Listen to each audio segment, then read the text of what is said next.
Pequena coreografia do adeus. Continuação. Terra. Vivo neste quarto de pensão, e porque já estou aqui há algum tempo, o sinto como uma continuação do meu corpo. Chego da rua, abro a porta e é como se o meu espírito pudesse voar por essas paredes, sem que eu morra por ele estar voando do lado de fora. Aqui não é o fora, é dentro, como um quê de transe, típico de um sonho denso. No quarto, há uma janela que mantenho aberta, mesmo quando escurece. Tem a cama que range e se lamenta do peso que deposito nela, às vezes num salto, em outras delicadamente. Tem a mesa, de pernas arriadas, com trinca ramificada. No meio, o que fizeram com você? Pergunto, alisando a madeira.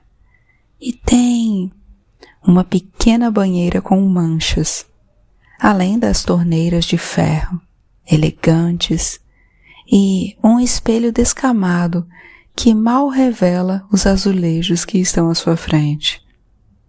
De volta ao quarto, há um abajur vermelho ao lado da cama e um copo com flores que colho na rua.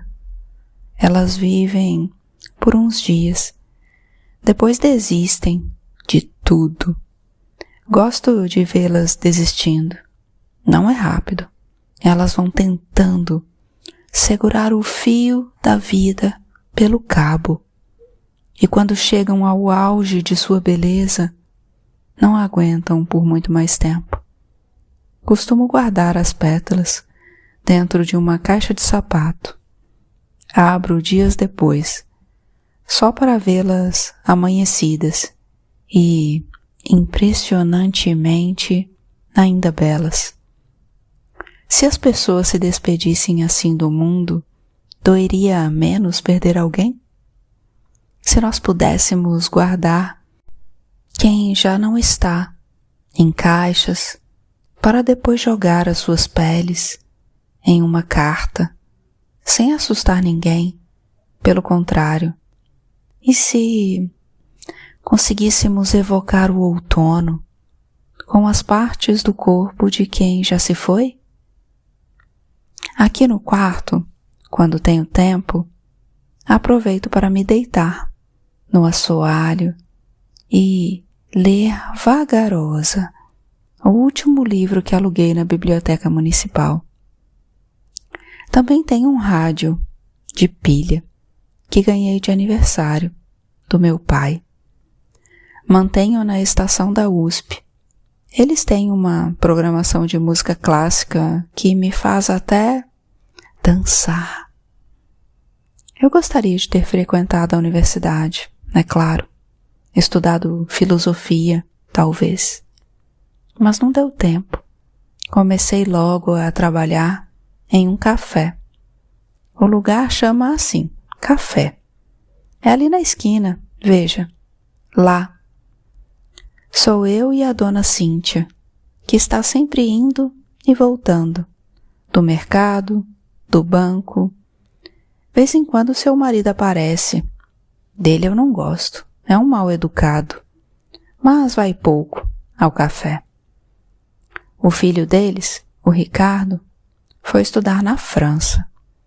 E a dona Cíntia ficou bem mais triste do que esperava quando ele partiu. Depois do café, ela melhorou bastante. Mas, vez em quando, eu ainda sinto um cheiro de álcool saindo de sua boca. E eu digo, por cima do balcão, o avental no ombro: se a senhora quiser conversar sobre alguma coisa, estou por aqui. Mas ela passa a mão no rosto, me oferece um sorriso. Deve me achar jovem demais para ter o tipo de conversa que gostaria. E, falando mesmo em se abrir, o que me ajuda é ter mantido o hábito de escrever no meu diário. Gosto de anotar os sonhos que tive, ainda na cama, para não esquecer. Depois eu visto uma roupa, minha bota, atravesso a rua e entro no café. Não é um lugar movimentado, longe disso. A vantagem é que os clientes são assíduos. O mais fiel de todos é o Vegas, um ex-lutador de boxe que teve que se aposentar depois de uma fratura na costela. Ele manca e seu tronco lembra a Torre de Pisa. Quando você olha para ele, não sente medo, sente pena. E isso deve destroçar o coração de um ex-boxeador. Então eu demonstro respeito quando atendo a sua mesa. Sou boa ouvinte das histórias que ele conta a tarde toda no café. Acho que o Vegas mente bastante para se libertar, não de alguém, como eu fazia quando pequena, mas do peso do que lhe aconteceu. Deposito o seu misto quente na mesa, seu conhaque, seu café curto, enquanto ele tagarela sobre os campeonatos, seu professor de boxe, um cubano que agora descansa a 7 palmos depois de ter sido nocauteado em uma luta clandestina. O escuto, sempre atenta, com a bandeja rente ao peito, e às vezes anoto, no diário, uma coisa ou outra sobre o seu temperamento. Gosto de observar o Vegas, especialmente quando ele se cala, enquanto uma garoa fina cobre a rua com o seu brilho prateado. Já tentei indicar uns livros para ele, mas o Vegas me diz que é um homem de ação. Respondo que ler é viver muitas vidas além da sua. E se isso não for ação, termino depositando a conta em sua mesa. Eu não sei mais o que é.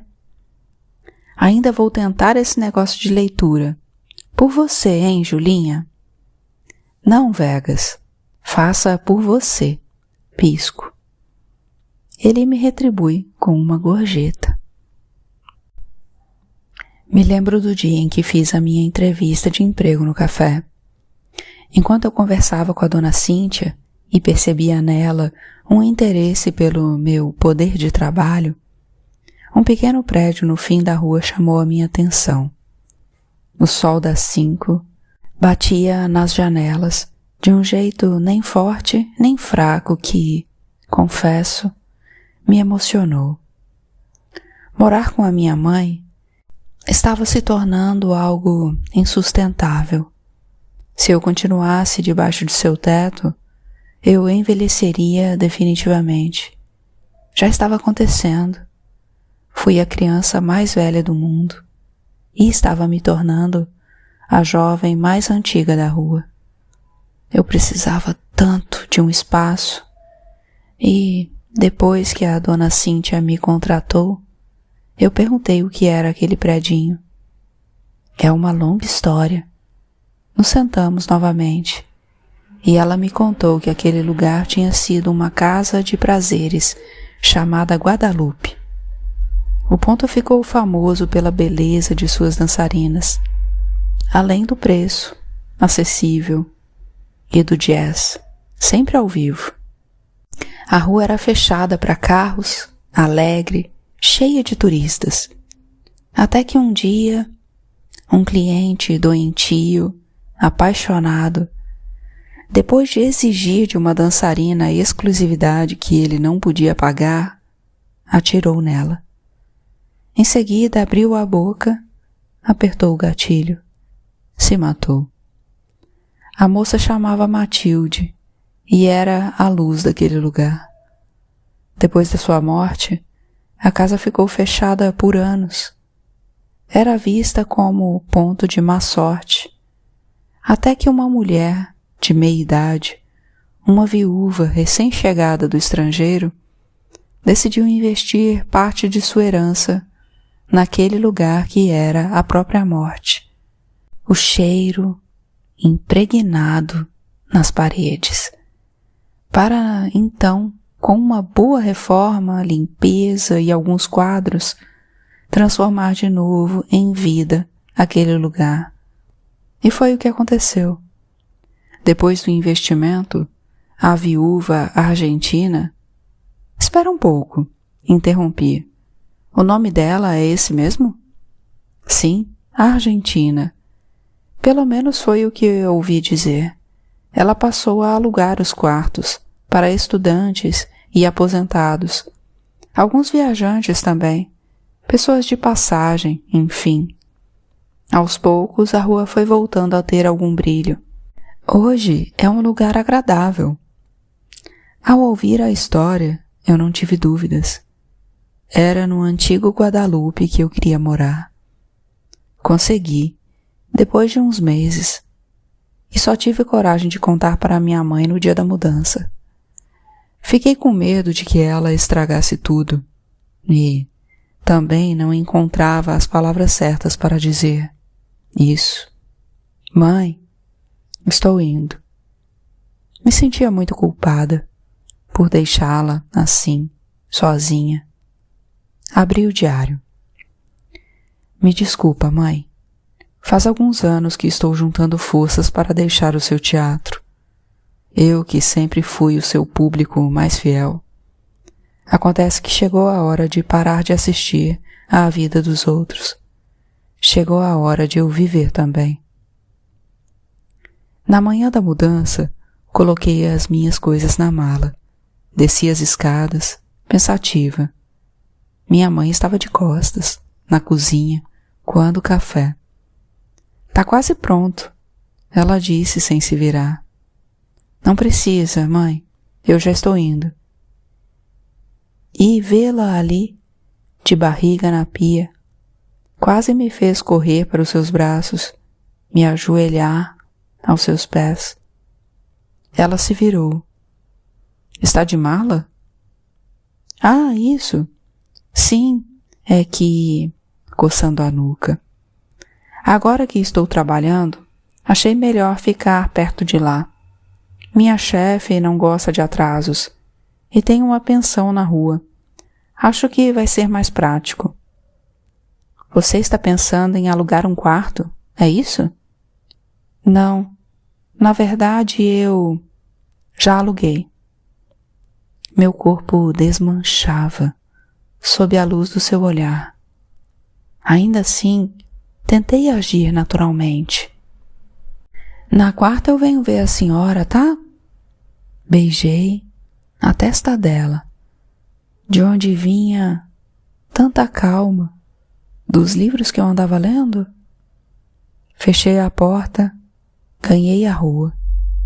Achei que sair de casa seria um momento de vozes altas e pratos tentando acertar a minha cabeça, mas tudo que eu ouvi era um zumbido insistente, uma mosca perdida no fundo de mim. Segui avançando. De repente me vi correndo até o ponto de ônibus, o coração na boca. Então, é isso? Agora eu sou dona do meu tempo e do meu corpo. Todos os meus desejos assolavam o meu espírito. A grande festa. Você precisa olhar para a gente agora. Sim, eu sei. Calma. Aos poucos cuidaremos de tudo que ainda não fomos e sair de casa, morar na pensão, se revelou a melhor escolha que fiz na vida. A viúva me recebeu muito bem. Perguntou se eu era daqui, se eu fazia universidade. Disse até que eu era bonita. Ainda não conheço todos meus vizinhos. No entanto, sei, pelo tom dos cumprimentos, quando trombo com alguém na escada, que eles são do tipo solitários, como eu. Mesmo a viúva argentina, apesar de carregar consigo o nome de um país, sinto que ela também tem aprendido com o silêncio que recai sobre a pensão depois das 10. É uma mulher admirável, de seios tão vastos quanto os de minha mãe. Ela tem uma tatuagem perdida entre as carnes. Reparei outro dia quando paguei o aluguel. E até isto ela me disse: não tenha pressa. Não tenha pressa que o dinheiro não é tudo. À noite, vez em quando vejo a fumaça do seu cigarro subir pela minha janela. Depois escuto o cantarolar de um bolero. E pela primeira vez na vida não sinto vontade de desaparecer. Minha mãe veio na pensão umas poucas vezes. Sou eu que a visito com mais frequência. Ela costuma dizer que moro em um muquifo. Imagina se soubesse da história toda. Não gosta da viúva argentina, é claro. E o mal-estar é mútuo. As duas vêm de mundos tão distintos que vejo nascer entre as bocas um muro que só cresce. Quando a viúva coloca os olhos na minha mãe, leio em sua testa: essa mulher não me engana. Ah, não me engana. E então se serve de uma dose de licor, vira e bate o fundo do copo no balcão. Já a dona Vera deve se roer de ciúmes. A viúva é essa mulher extraordinária, carismática até o talo, misteriosa também. Então a minha mãe coloca a culpa na sujeira, o chão brilhando. Diz que a rua é perigosa, os cães sem dentes. Não há ventilação no quarto, a janela aberta. Depois diz que há ventilação demais. O tempo. Ele tem acentuado esse traço de competitividade que minha mãe sempre nutriu por outras mulheres. Ela só se sente à vontade com as muito velhas ou quase mortas. Talvez ela saiba que está envelhecendo mais rápido do que gostaria. Detesta passar na frente do cemitério, por exemplo. Acelera o passo como se estivesse sendo perseguida. Temos as nossas brigas quando a visito. E agora, a sua violência foi morar especialmente nas palavras. Ela ofende o meu quarto, as maquiagens, que não uso, os homens, que não tenho. Se você não criar laços, avisa, vai acabar envelhecendo sozinha. Nem o dinheiro te salva, entenda. Uma velha endinheirada é a coisa mais triste, é a cara do deboche. Sabe aqueles quadros de palhaço que ficam com a boca aberta para você jogar bolinha? Às vezes eu tento explicar para ela que me sinto feliz como nunca. E ela me responde: cuidado, Júlia, cuidado com a ilusão. Ah, o tempo. Depois que saí de casa, sinto que o novo lugar favorito da minha mãe é no passado. O dia de hoje serve apenas de apoio para os pés, enquanto o resto do corpo não para de lembrar e lembrar. Mesmo quando a minha mãe está diretamente falando comigo, quase sempre ela está falando consigo. É como se a sua voz contasse para essa mulher que hoje habita o seu corpo como a vida costumava ser melhor. Já tive homens a meus pés, ela diz. Já recebi flores de homens que estavam aos meus pés. Igual a avó? Pergunto, quebrando o ciclo. Ah, não, não. Ela responde, aborrecida. Então aviso que já estou indo. Quando você volta? Na quarta da semana que vem. Beijo na sua testa, fecho no portão e, antes de acelerar o passo, dou uma última olhada para aquele lugar que, mesmo não sendo mais o meu, e quando ele foi, ainda é a imagem que me vem à mente toda vez que escuto ou digo a palavra casa.